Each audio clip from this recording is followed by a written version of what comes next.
Meus irmãos e irmãs, vamos iniciar com uma oração. Senhor, nós estamos aqui reunidos em Teu grande e santo nome, pedindo que a Tua infinita graça e misericórdia venha inundar este lugar, que Teu Santo Espírito venha encaminhar esta reunião segundo a Tua vontade, que Tu possa, Senhor, nos abençoar pela Tua palavra, que o Teu céu se abra sobre nossas vidas, para que nós venhamos sentir o toque da Tua presença por meio da Tua palavra. Nos ajuda, Senhor. Pedimos a Ti encarecidamente, nos ajude, porque nós precisamos, Senhor, não é apenas estudar a Tua palavra, mas ter fome para estudar a Tua palavra. Coloque em nós, Senhor, compromisso com ela, Senhor. Não permita que nós sejamos tão levianos com a Tua palavra, mas que haja em nós um compromisso sério em estudá-la sistematicamente, Senhor, para que nós possamos crescer na graça do Senhor. Em nome do Teu eterno Filho Jesus, esta é a nossa oração. Amém. Vamos abrir as nossas Bíblias aqui em 1 Timóteo, capítulo 1, versículo 5. Ora, o intuito da presente admoestação visa ao amor, que procede de coração puro e de boa consciência e de fé sem hipocrisia. Amém. Vamos dar continuidade no nosso assunto aqui de 1 Timóteo, nesse versículo 5. Como eu já disse uma vez para vocês, é impossível que nós venhamos conseguir exaurir todo este versículo.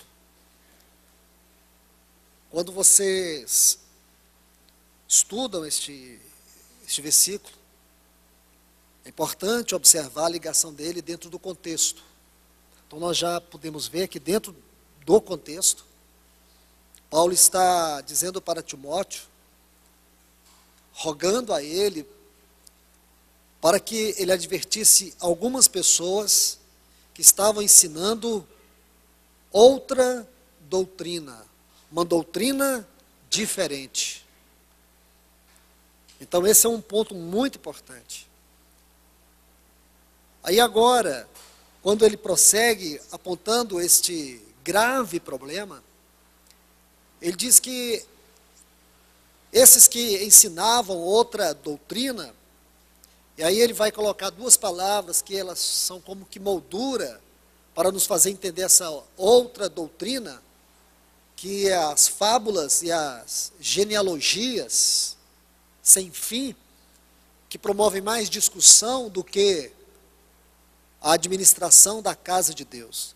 Eu estou falando isso porque vocês se lembram que esta palavra serviço de Deus na fé não está no original. A palavra aqui não é serviço.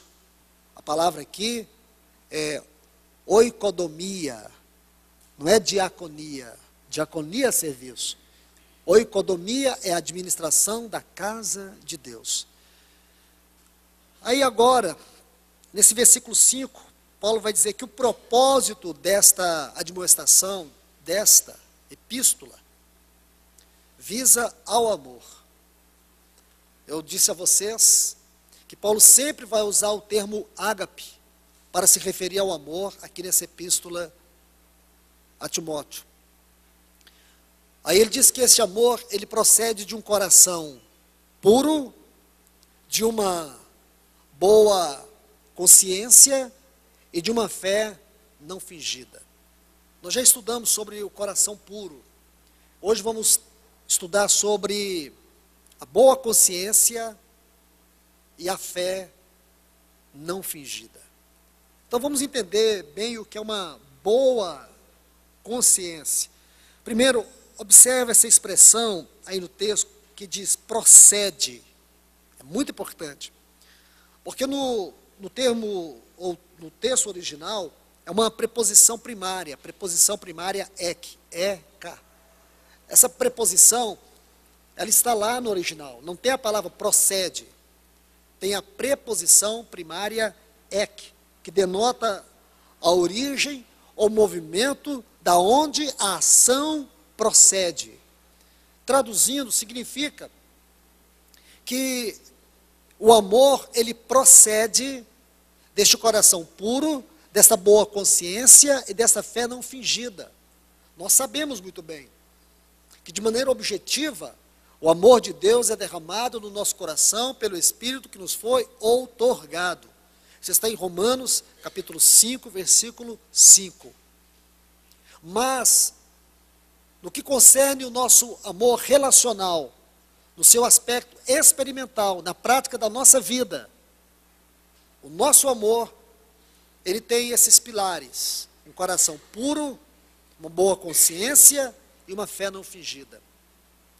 Ora, se o amor, no seu sentido prático, da nossa vida, é uma síntese ou resumo de toda a vida cristã, por que não dizer toda a vida cristã se resume no amor? O que significa que esses 3 pilares aqui são os pilares da nossa vida cristã. Isto é, se você quer fazer um julgamento da estrutura da sua fé, da sua vida espiritual, da sua vida cristã, então pegue essas 3 frases: coração puro. Nós sabemos que, humanamente falando, nós não nascemos com um coração puro. Nós nascemos com um coração contaminado, coração encharcado do pecado. Como disse Jeremias lá no capítulo 4, meu coração, meu coração. No capítulo 17, versículo 9, ele diz que o coração é desesperadamente corrupto. Tanto Mateus 15 como Marcos capítulo 7, diz que do nosso coração procede as coisas mais absurdas, mais perversas. Mas, quando você converte, algo acontece. Algo acontece de dentro para fora. Porque a primeira coisa que aconteceu conosco na conversão é que o nosso espírito estava morto e o nosso espírito reviveu. Só existe um novo nascimento se o espírito reviver. Se não houver a vida no espírito, se o nosso espírito não reviver, então não é conversão. A conversão, ela começa quando o nosso espírito, ele revive. Efésios 2:1 diz que nós estávamos mortos em nossos delitos e pecados. Espiritualmente estávamos mortos. Nosso coração totalmente adâmico. Mas agora a palavra do Senhor entrou em nossa vida, nos deu vida, estando nós mortos em nossos delitos e pecados. E assim passamos espiritualmente a viver. A nossa consciência, ela passou a ter consciência de Deus. Ela passou a funcionar de maneira plena e absoluta e capaz de compreender Deus e de ter comunhão com Deus. Assim é o nosso espírito: consciência, comunhão e intuição. Essas são as faculdades do nosso espírito. Então, irmãos, isso é muito importante, porque a gente precisa saber que isso aconteceu. Isso aconteceu com cada um de nós.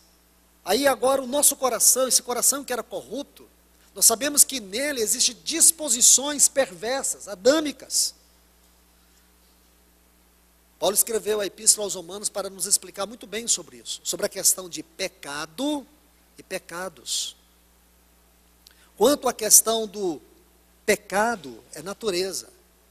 Quanto à questão dos pecados, são as práticas dessa natureza. Quanto ao pecado, nós temos que ser libertados.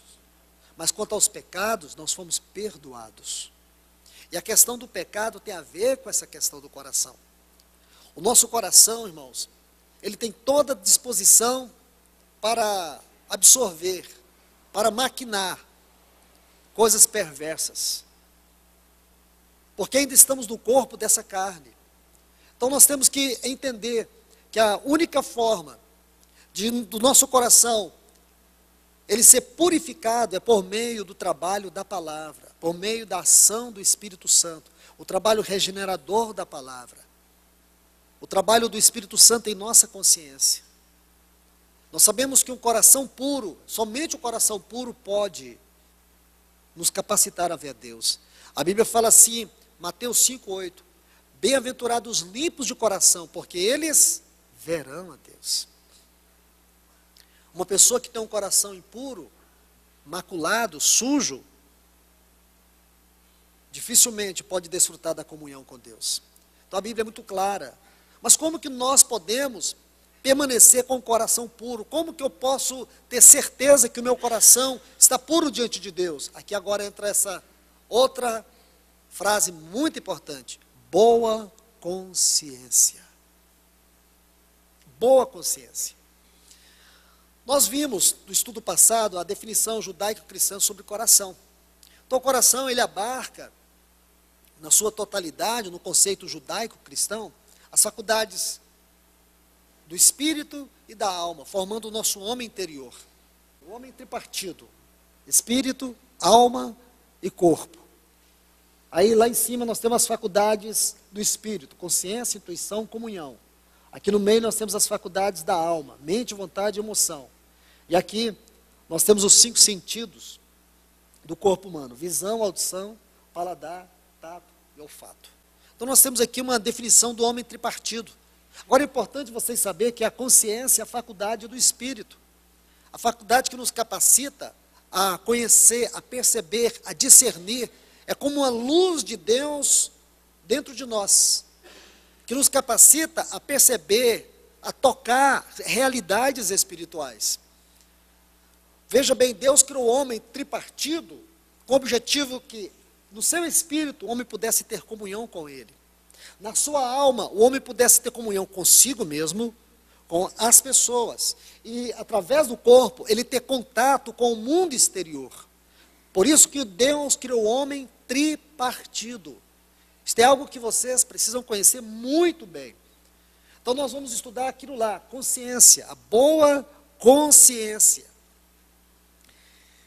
Vamos tocar um pouco sobre isso, porque, queridos irmãos e irmãs, a expressão boa, aqui, ela dá um sentido de excelência, boa no sentido da constituição da própria natureza, porque a consciência pode ser má. Nós vimos isso lá em Hebreus capítulo 10. Nós podemos ter uma consciência má. Uma consciência má é uma consciência que não funciona de acordo com o propósito de Deus. É uma consciência que ela está dentro de um corpo que ainda é dominado pelo pecado. Uma vida que ainda não foi regenerada. Então, irmãos, por que é importante nós conhecermos isto? Porque eu creio que o grande desafio das pessoas hoje é viverem a vida cristã sem máscara. É conhecer o seu homem interior, ou conhecer o homem tripartido, para conhecer as suas emoções, para conhecer um pouco da profundidade do seu ser interior, espiritual. Saber como que funciona a mente. Porque quando Deus criou o homem, era o Espírito que governava o homem. O homem era governado pelo seu Espírito. A sua mente, sua vontade, suas emoções, o que o homem sentia, o que o homem queria, o que o homem pensava, era governado pela vida do Espírito. Mas quando o homem caiu, a vida da alma, suas emoções, sua mente, sua vontade passou a dominá-lo. Quando o Senhor opera em nós por meio da salvação, agora o Espírito Santo, ele, pela obra da cruz, ele vem tratar com essa vida da alma. Por isso que o Senhor Jesus, em muitas oportunidades, ele disse para os seus discípulos que eles tinham que negar a eles mesmos. Eles deviam tomar a cruz para poder seguir. Porque o propósito da cruz da nossa vida é quebrantar a nossa alma para que a vida do Espírito sobressaia a vida da alma. Os cristãos não têm compreendido o verdadeiro valor da obra da cruz. Nós não podemos olhar para a cruz só no passado, nós temos que olhar a vida de cruz no presente. A grande dificuldade que nós temos com a vontade de Deus é porque nós ainda temos uma vida espiritual almática. É possível, é claro que é possível. Uma vida espiritual almática. Como é possível uma pessoa vivendo a vida cristã espiritual e ainda ser governado da alma? É só você ver quando as pessoas têm práticas religiosas, quando a fé, como diz Paulo aqui, é fingida, quando a vida cristã é superficial. Por que que as pessoas não têm fome, não curiosidade, fome pela palavra de Deus? Por que que as pessoas não têm verdadeira fome de comunhão pela oração? Por que que a oração não é tão presente na vida das pessoas como as coisas do mundo? Quantas vezes gastamos tempo com tantas coisas fúteis e não gastamos tempo com oração? Sabe por quê? A vida cristã ainda está na esfera da alma. Vida cristã na alma não é vida cristã, irmãos. Então isso é muito importante. Porque aqui Paulo fala de uma boa consciência. O que é uma boa consciência? Para nós entendermos, especialmente como Paulo coloca isso aqui, nós temos que lembrar em que contexto ele coloca esta boa consciência. Primeiro ele estava alertando, ele estava encorajando Timóteo, para que Timóteo exortasse alguns que não ensinassem outra doutrina, que tinha um caráter de fábulas, de genealogias, de coisas superficiais, que promoviam mais discussões do que a edificação, ou a administração, ou o governo da casa de Deus, ou a edificação da casa de Deus. Então veja em que contexto ele coloca isso.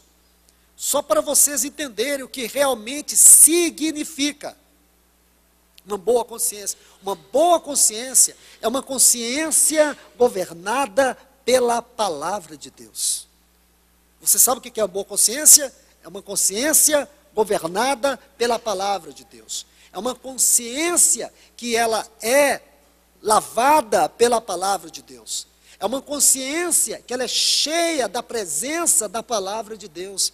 É uma consciência que é alimentada pela palavra de Deus. Porque se a palavra de Deus alimenta a nossa consciência, ela como luz e guia nos dará discernimento de sabermos o que é certo, o que é errado, o que é de Deus e o que não é de Deus. O que é da carne e o que é do Espírito. Muito daquilo, irmãos, que nós vemos do próprio homem, vemos da própria carne humana nas coisas de Deus, e somos capazes de discernir isto, é por causa da boa consciência. Se você estudar, segundo aos Coríntios, você vai ver uma bela exposição que Paulo faz do evangelho, do ministério, do testemunho de Deus, em face às grandes perseguições e acusações que ele mesmo estava sofrendo daqueles que se diziam apóstolos.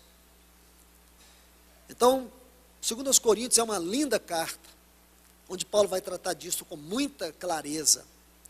E em vários lugares nessa carta, Paulo vai falar de andar com uma boa consciência diante de Deus. A boa consciência diante de Deus significa que quando você está diante de Deus, você não sofre restrição. Você não tem por que se sentir restringido, seja na oração, seja na palavra, seja na comunhão com Deus. Você vê o tanto que é importante uma boa consciência.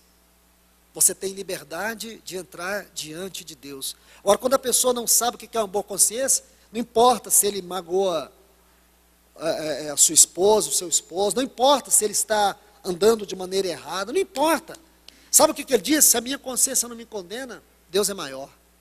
Sabe por que a consciência não condena? Já está cauterizada. Aqui em 1 Timóteo 4,2, Paulo fala da consciência cauterizada. Então, uma consciência cauterizada, ela não se importa com nada. Ela se sente acima de tudo. Ela não sente o peso do arrependimento no seu coração. Ela não sente o peso da voz de Deus. Sabe por quê? Porque essa consciência cauterizada, ela não é capaz de ouvir a voz de Deus. Ela ouve o que ela quer. E a alma dissimula. A alma dissimula, porque o engano de Satanás está na mente. Se o engano de Satanás está na mente, a voz de Satanás está na mente, A vontade está dominada pelo ego. A consciência é cauterizada. Que vida cristã essa pessoa vive? Uma vida religiosa, centrada nela mesma.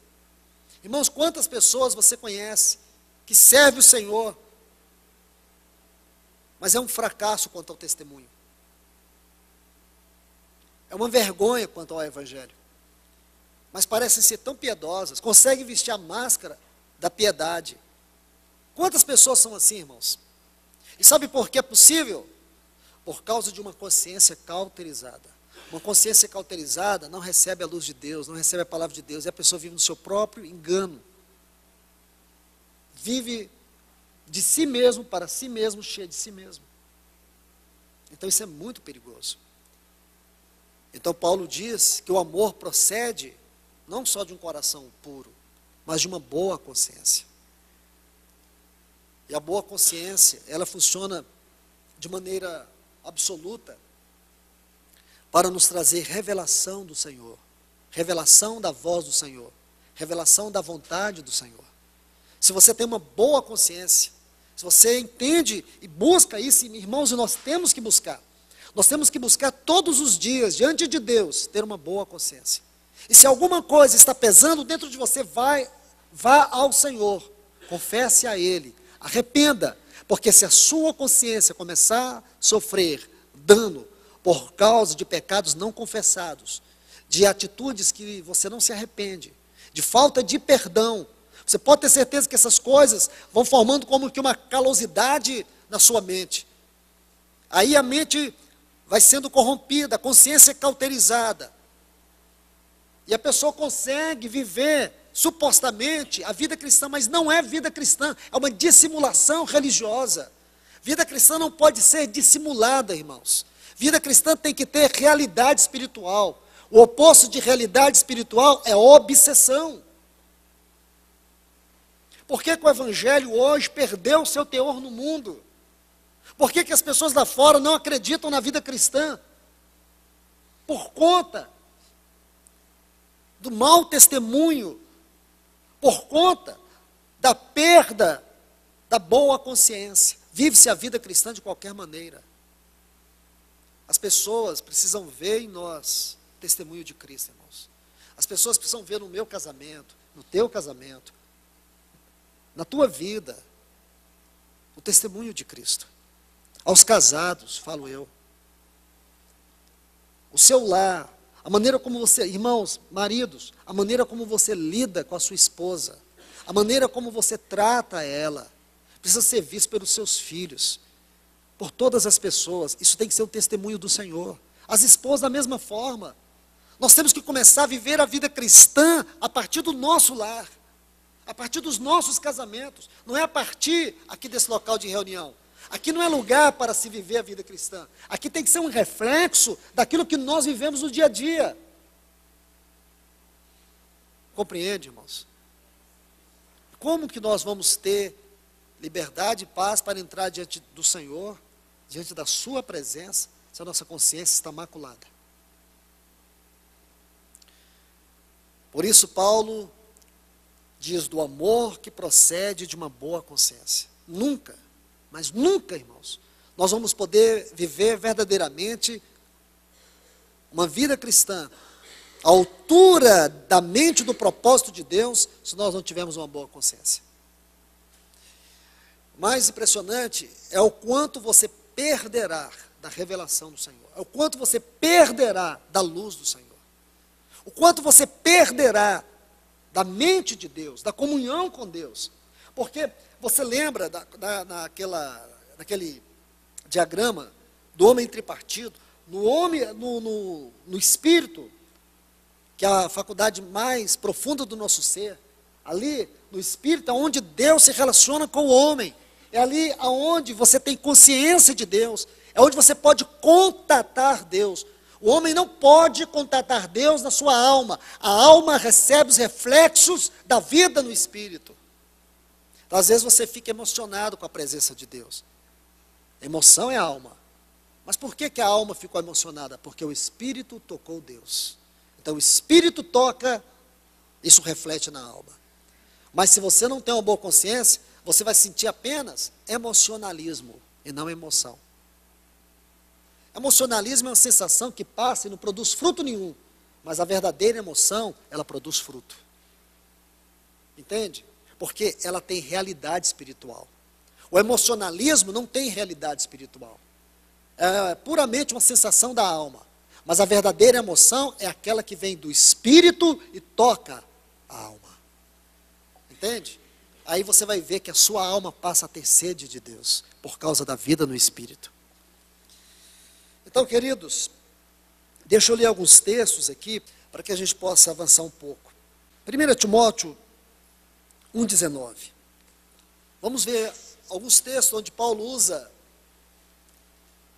esta mesma frase, boa consciência, mantendo a fé e a boa consciência. Então eu quero que vocês guardem aqui, a boa consciência tem que ser mantida, não é algo para se viver um determinado momento.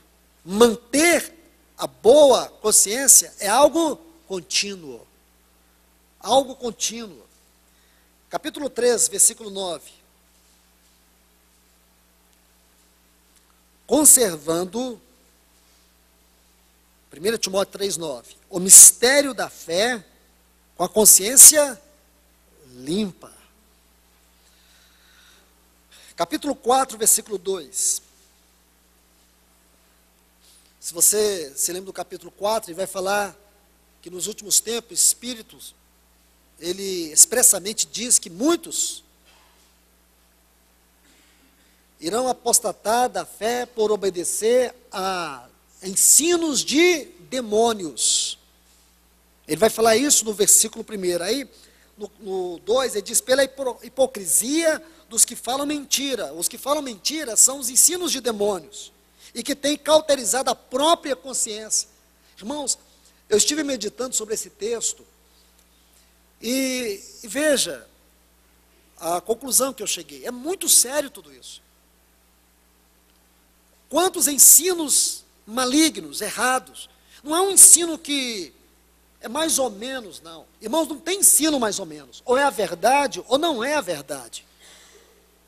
Então você vê quantos ensinos malignos, quantas mensagens que não têm o verdadeiro caráter de Deus impresso nelas. Quantas mensagens que são pregadas de maneira aleatória. Não é a voz de Deus. Não visa a edificação da igreja. E sabe o que Paulo diz? Que esse tipo de mensagem são ensinos de demônios. Não é porque fala de Deus, não é porque fala da cruz, não é porque fala de Cristo, não é porque as pessoas falam do Espírito Santo. O diabo sabe muito bem utilizar estas coisas para enganar a igreja. Essas doutrinas de demônios, elas não são encharcadas de satanismo, não. Elas são muito bem molduradas com essas palavras bíblicas, com esses termos bíblicos. O nome de Deus está lá, o nome de Cristo está lá. São muito bem elaboradas, psicologicamente, às vezes até com bom conteúdo, com boas histórias. Mas a motivação é maligna, é satânica. Então Paulo diz isto. E sabe por que as pessoas têm pregado sem o temor de Deus? Sabe por que tem sido pregado um quinto evangelho? Sabe por que tem sido pregado um evangelho do êxodo, da prosperidade, que não tem nada a ver com o evangelho de Cristo? Sabe por que existem outros evangelhos sendo pregados? É porque esses que pregam, suas mentes, como diz Paulo, estão cauterizadas. 2 Timóteo capítulo 1, versículo 3. Ele diz, dou graças a Deus, a quem desde os meus antepassados sirvo com consciência pura, porque sem cessar me lembro de ti nas minhas orações, noite e dia. Então você vê aqui, consciência pura. É isso que deve ser a nossa busca, irmãos. Essa tem que ser a nossa busca. Então Paulo diz que não apenas um coração puro, uma boa consciência, mas também uma fé não fingida. A palavra traduzida aqui no original para fingida é hipócrita.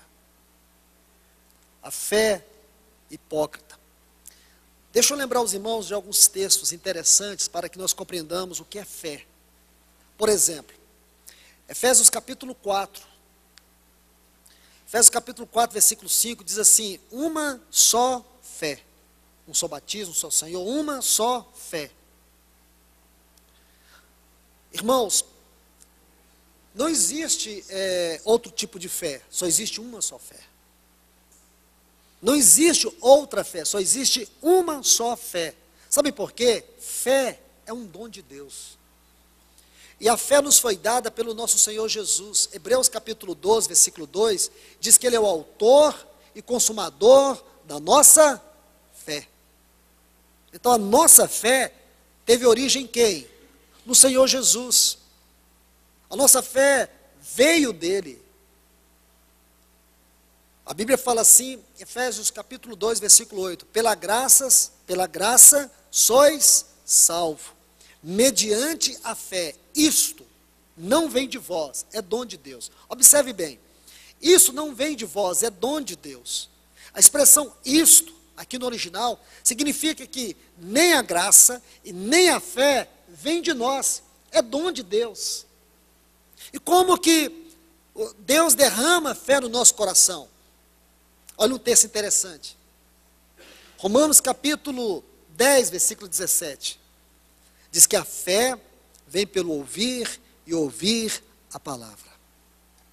Então, a palavra, ela promove duas questões importantes sobre a fé. Ela gera a fé e ela alimenta a fé. Vou dar um exemplo para vocês. Então, primeiro, a palavra gera a fé é gerada pela palavra. A fé vem pelo ouvir e ouvir a palavra.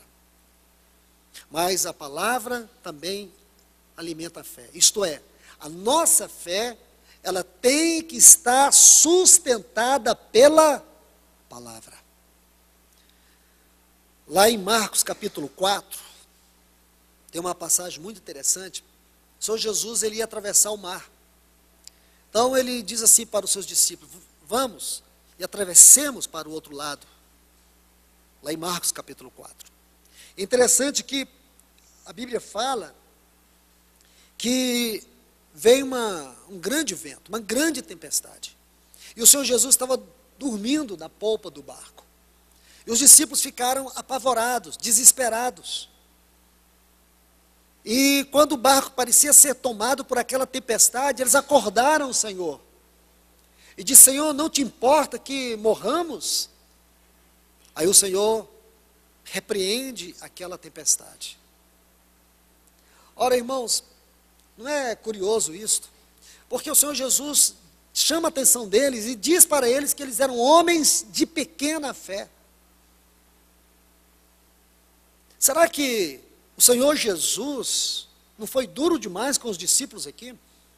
Porque aquele vento estava para romper sobre aquele barco a ponto de destruí-lo. Era muito forte a tempestade, a chuva. Como o Senhor Jesus chama os discípulos de pouca fé, homens de pouca fé.